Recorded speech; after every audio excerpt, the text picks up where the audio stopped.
그날도 평소와 다름없는 오후였습니다. 순애 씨는 마당 한편에서 말린 시래기를 다듬고 있었죠. 햇살이 좋았고 라디오에선 트로트가 흘렀습니다. 그런데 대문 앞에서 택배 기사의 목소리가 들렸습니다. 여기님 댁 맞으시죠? 서순애님 앞으로 소포 왔습니다. 이상했습니다. 요즘 인터넷 주문도 안 하고 어디 이벤트 응모한 기억도 없었거든요. 순애 씨는 물티슈로 손을 대충 닦고 상자를 받아들었습니다. 크기도 작고 무게도 거의 없었습니다. 보내는 사람은 홍순자라는 낯선 이름이었습니다.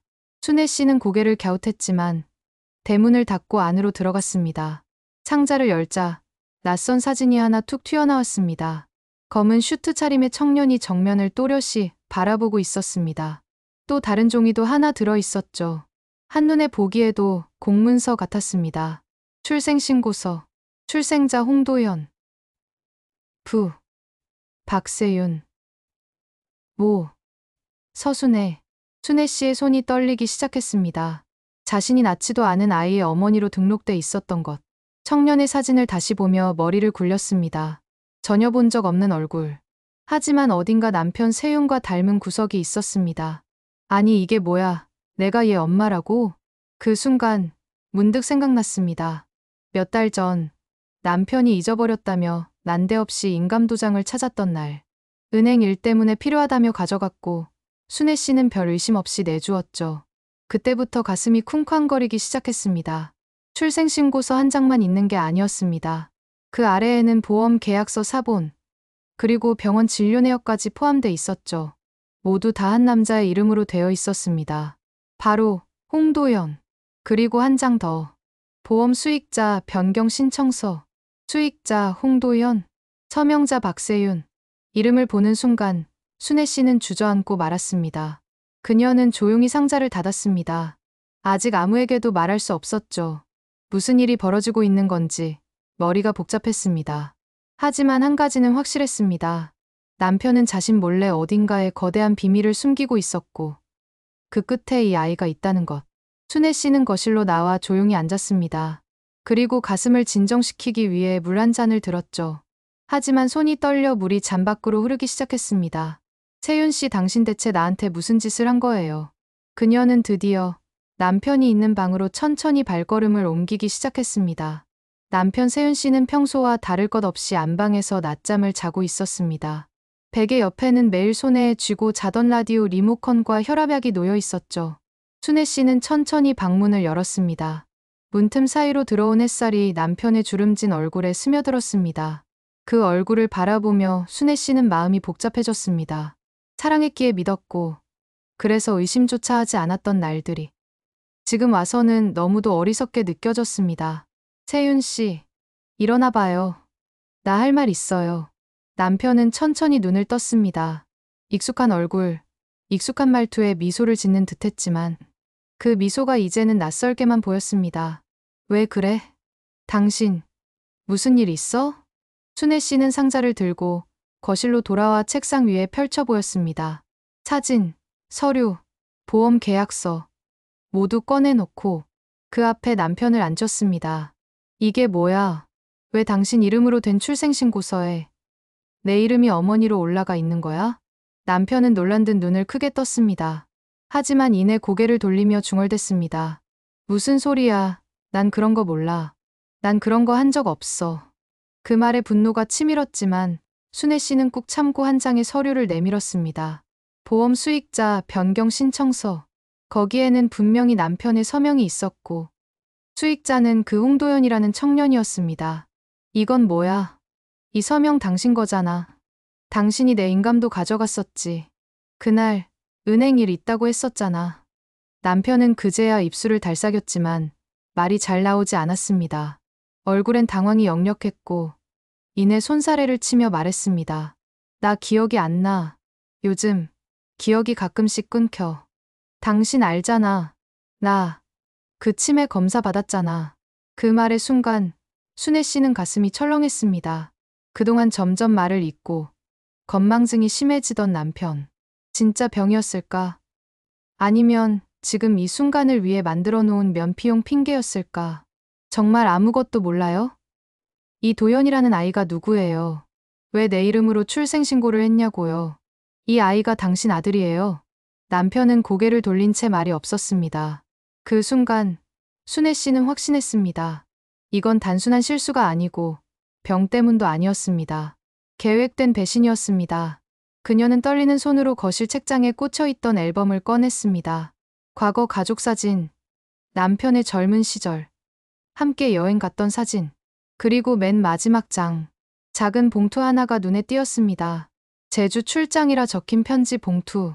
그 안엔 영수증 하나가 들어있었습니다. 제주시 땡땡동 산후조리원. 이용자 박세윤. 입실 날짜 1992년 4월 10일. 순애 씨의 눈이 크게 떴습니다. 그날은 남편이 출장 간다고 한 날이었습니다. 그는 산후조리원에 있었고 입실자 기록에 그의 이름이 남아 있었습니다. 그 애 92년생이죠. 남편은 말이 없었습니다. 그저 고개를 푹 숙인 채 자신이 져야 할 죄를 정리하듯 침묵했습니다. 그날 밤 순애 씨는 잠을 이루지 못했습니다. 침대 옆에 남편이 누워 있었지만 그 존재는 이제 낯선 무게로만 다가왔습니다. 평생을 함께한 사람의 숨겨진 얼굴. 그건 상상 이상의 공포이자 절망이었습니다. 순애 씨는 새벽 5시가 되자마자 조용히 이불을 걷고 일어났습니다. 그리고 거실 책상 위, 전날 밤 정리해놓았던 서류들을 다시 펼쳤습니다. 눈에 밟힌 건 보험 수익자 변경 신청서. 그 문서에는 보험 사명과 계약 번호가 또렷이 적혀 있었습니다. 그녀는 손전화기를 들고 보험사 고객센터로 전화를 걸었습니다. 고객센터 상담원은 친절한 목소리로 응대했지만 순애 씨가 수익자 변경 관련 문의를 하자 곧 목소리가 조심스러워졌습니다. 죄송하지만 고객 본인이 아니시면 확인해 드릴 수 없습니다. 순애 씨는 깊은 한숨을 내쉬며 대답했습니다. 그 보험, 제 남편 명의고요. 지금 옆에 누워 있어요. 하지만 병원에서도 인지장애 의심 판정 받았어요. 그런 상태에서 수익자 바꿨다는 게 말이 됩니까? 상담원은 한참 망설이다가 조심스럽게 한마디를 덧붙였습니다. 혹시 변경된 수익자가 홍도연 씨 맞으시죠? 그 말에 순애 씨는 핏줄이 서늘해지는 느낌을 받았습니다. 맞아요. 그게 왜요? 3개월 전 대리인 동의 없이 수익자 변경이 접수됐고 해당 계약은 이미 효력 발생 상태입니다. 단, 현재 대리 서명 여부에 대한 조사가 내부적으로 진행 중입니다. 조사. 그 한마디에 순애 씨는 직감했습니다. 남편은 단순히 실수한 게 아니라 누군가의 조언 혹은 외부 개입 아래 계획적으로 움직인 것이라는 사실을. 전화를 끊은 후 그녀는 안방으로 들어가 남편의 옷장을 열었습니다. 셔츠 사이에 숨겨진 작은 서랍에서 오래된 서류철 하나를 꺼냈습니다. 그 안에는 병원 진료, 내역, 약 처방, 그리고 수첩 하나가 들어 있었습니다. 수첩에는 주소와 이름, 날짜가 빽빽하게 적혀 있었고 그 중 하나가 순애 씨의 눈에 걸렸습니다. 2025년 3월 18일 도연모 장례식, 동인병원 장례식장. 그녀는 벌떡 일어섰습니다. 도연의 어머니, 장례식, 남편이 다녀온 적 없다고 했던 3월, 외출복을 입고 어딘가 다녀왔던 날이 떠올랐습니다. 그날, 그는 도서관에 책 빌리러 간다고 했습니다. 그녀는 다시 수첩을 넘겼습니다. 한 페이지에 삐뚤빼뚤한 글씨로 이렇게 적혀 있었습니다. 도연이 보험 관련 완료, 수익자 1차 변경 완료, 2차 순회 분리 예정, 분리 예정. 그 한 줄이 순애 씨의 숨을 막히게 했습니다. 자신은 이미 남편의 계획에서 제외된 사람이었던 것. 그녀는 핸드폰을 들어 남편의 사진첩을 열었습니다. 평소 사진을 거의 찍지 않는 남편이었지만 최근엔 몇 장의 사진이 연속으로 저장돼 있었죠. 그 중 하나, 흔들린 사진 속 남편과 한 청년이 커피숍에서 함께 웃고 있는 모습이 있었습니다. 그 청년, 출생신고서 속 도연과 똑같은 얼굴이었습니다. 순애 씨는 더는 혼자 생각만 하고 있을 수 없었습니다. 확인해야 했습니다. 그 도연이라는 청년이 진짜 누구인지, 그리고 남편과의 관계가 어디까지 이어져 있는지를. 사진 속 카페, 벽면 타일과 테이블 색상이 눈에 익었습니다. 근처 종합병원 앞 몇 번 지나쳤던 브런치 카페였습니다. 그녀는 핸드폰에 사진을 띄운 채 그곳으로 향했습니다. 점원에게 사진을 보여주자 그 청년을 알아보는 눈치였습니다. 아, 이분이요. 자주 오세요. 저기 창가 자리에 앉는 거 좋아하시고요. 순애 씨는 명함 하나를 슬쩍 건넸습니다.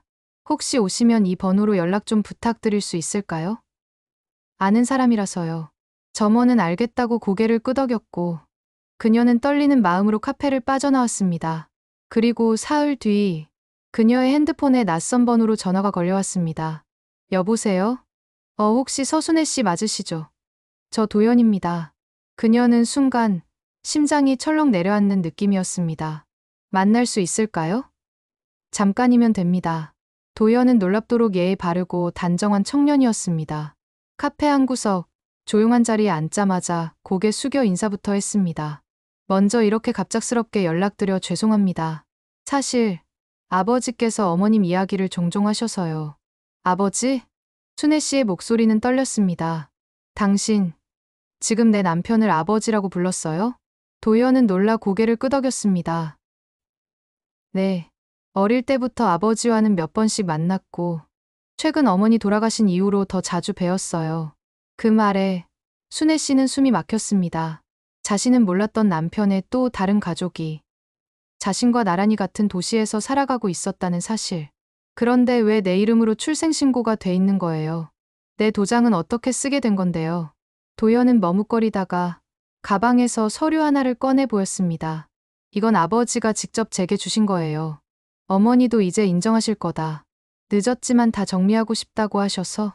그 말에 순애 씨는 참았던 눈물을 흘리며 말했습니다. 그럼 나는요? 나는 40년 동안 남편 곁을 지키면서 그 사람 뒷바라지에 내 청춘 다 바쳤는데 그럼 나는 도대체 뭔데요? 도연은 고개를 들지 못했습니다. 순애 씨는 조용히 일어나 카페를 나섰습니다. 한동안 멍하니 거리에 서 있던 그녀는 자신이 여태 살아온 세월이 송두리째 흔들리는 기분을 느꼈습니다. 배신감, 그 감정이 서서히 분노로 바뀌고 있었습니다. 카페에서 돌아온 후 순애 씨는 그대로 옷도 갈아입지 않은 채 서재 앞에 앉았습니다. 마당의 햇빛은 여전히 따뜻했지만 그녀의 마음속은 한겨울보다도 싸늘했습니다. 그녀는 오랫동안 아무 말도 하지 않았고 아무 생각도 하지 않으려 애썼습니다. 하지만 머릿속은 계속해서 돌아갔습니다. 내 이름으로 출생신고, 내 인감으로 보험 수익자 변경, 그리고 내 인생이 남몰래 조작돼 있던 시간들. 그날 이후로 그녀는 본격적으로 움직이기 시작했습니다. 첫 번째로 찾은 곳은 주민센터였습니다. 출생신고 관련 서류 열람을 신청하자 담당 공무원은 처음엔 조심스러워했지만 순애 씨가 보여준 인감 위조 의심 상황에 놀라며 정식 확인 절차를 도와주겠다고 했습니다.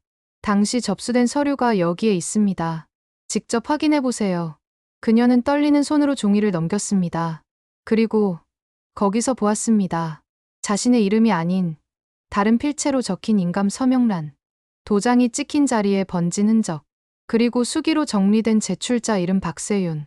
그 순간 그녀는 눈을 감았습니다. 이건 실수가 아니었습니다. 분명히 고의였고 법적으로도 처벌받을 수 있는 수준의 문서 위조였습니다. 다음은 보험사였습니다. 그녀는 남편과 찍었던 인감도장 실물과 변경된 서류상의 도장을 비교하며 전문 위조감정 의뢰서를 접수했습니다. 이건 확인 결과가 나오려면 일주일 정도 걸립니다. 그동안 불이익 없도록 계약은 잠정 보류 처리하겠습니다. 직원이 남긴 말은 그녀에게 아주 작은 위로였습니다. 보험금을 그 청년에게 넘기는 일만큼은 막을 수 있다는 확신이 생긴 것이죠. 마지막은 병원. 남편이 다녀온 산후조리원, 그리고 동인병원 장례식장 기록.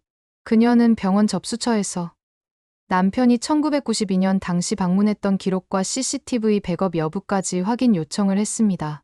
그 시기 자료는 오래돼서 보관은 안 되는데요. 다만 그날 진료 기록은 있습니다.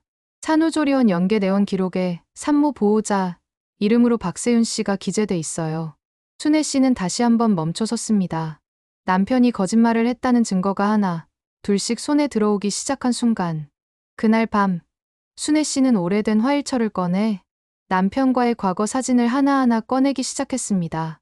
그리고 거기에 은행에서 발급받은 본인 인감 등록 원본을 덧붙였습니다. 비교용 증거 자료 인감 대조용. 그녀는 조심스럽게 이름을 써 내려갔습니다. 그리고 마지막으로 조용히 USB 하나를 꺼냈습니다. 그 안에는 남편의 보험 서류 사본, 병원 진료 내역, 수익자 변경 내역, 추천 메모, 카페 CCTV 사진 모두가 차곡차곡 정리되어 있었습니다.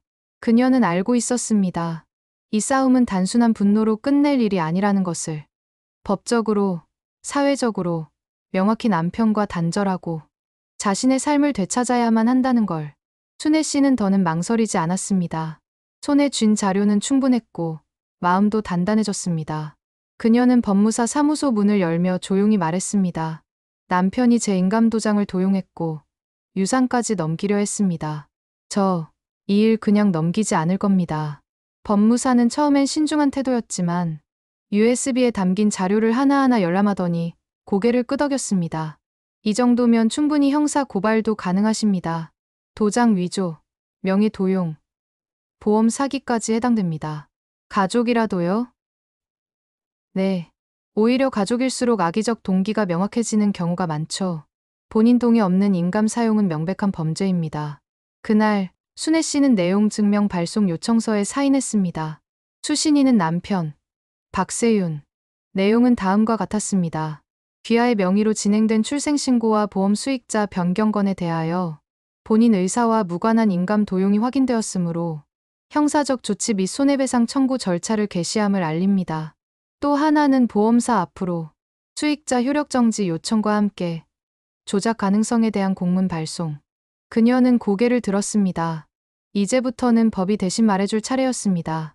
집에 돌아와 문을 여니 거실에는 남편이 앉아 있었습니다.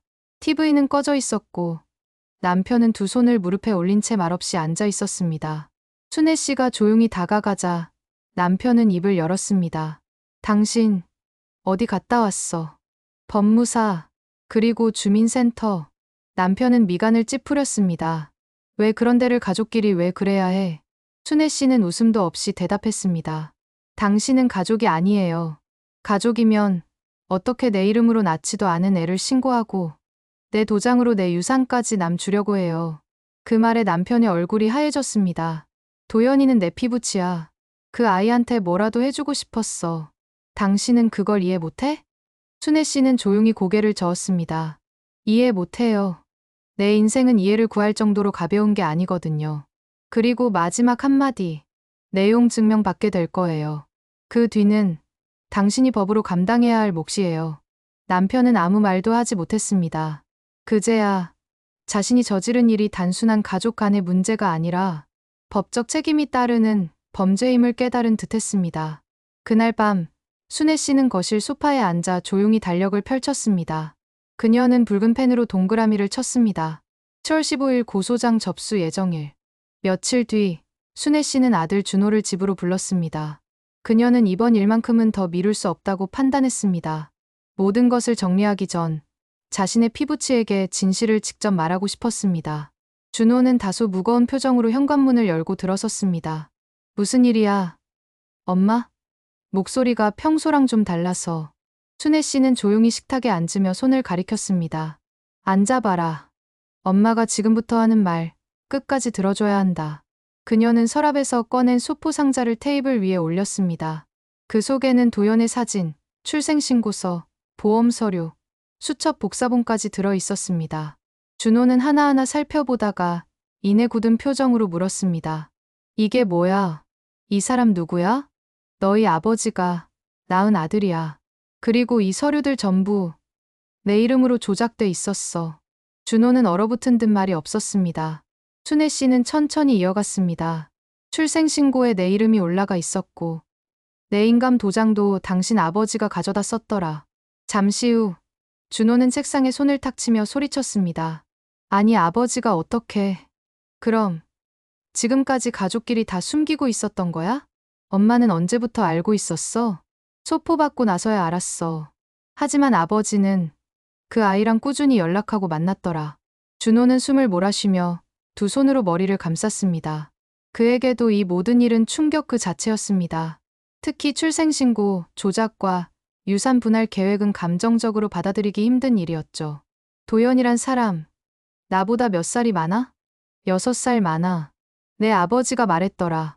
첫사랑이었다고. 그 여자, 애 낳고 연락 끊겼다고 하더라. 순애 씨는 담담하게 말했다지만 속은 무너지고 있었습니다.